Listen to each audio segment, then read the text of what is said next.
क्या लगा, रॉकी मर गया?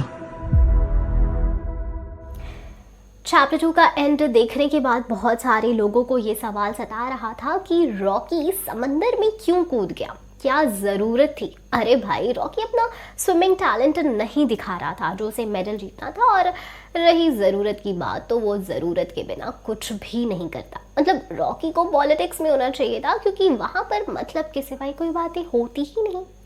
खैर, तो ये उसका प्लान था लोगों को उल्लू बनाने का। हाँ, आपने रॉकी की ये साइड नहीं देखी होगी, उसका मॉन्स्टर अवतार देखा होगा, वायलेंट अवतार देखा होगा, पर वो उल्लू भी बना सकता है, इस बात पर आपको यकीन करना पड़ेगा, क्योंकि यहीं से तो शुरू होगी चैप्टर 3 की कहानी।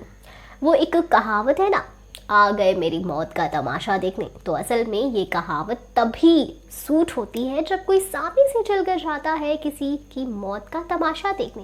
पर यहाँ तो रॉकी ने खुद ही लोगों को बुला बुला कर दिखाया कि देखो देखो मैं कैसे मर रहा हूँ। अगर बंदे को गायब होना था तो अपने सोने के साथ वो छुप कर भी जा सकता था, क्योंकि रॉकी के बड़े कॉन्टैक्ट्स थे।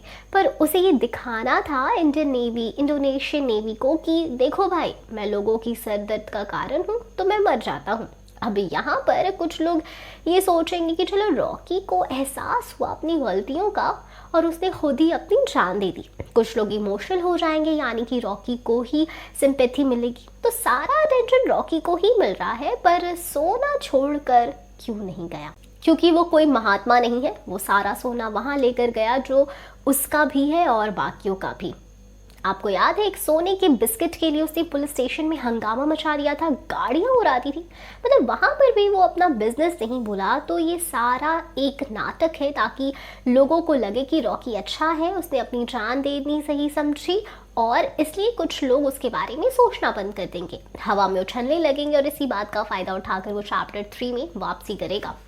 मतलब 2 कदम पीछे ले लिए, पर जब शेर 2 कदम पीछे लेता है तो इतनी बड़ी छलांग लगाता है, आपको पता है ना, कुछ ऐसा ही होने वाला है।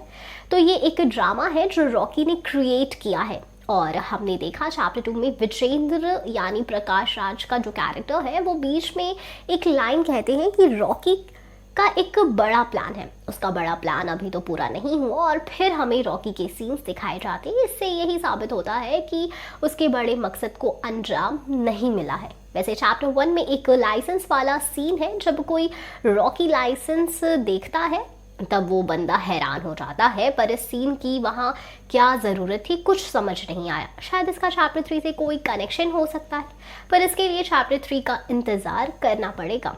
वेल, अब आप बताओ आप कितने एक्साइटेड हो इस मूवी को लेकर। हम फिर मिलेंगे एक नई वीडियो के साथ, तब तक खुश रहें, एंड सेफ रहे, बाय बाय।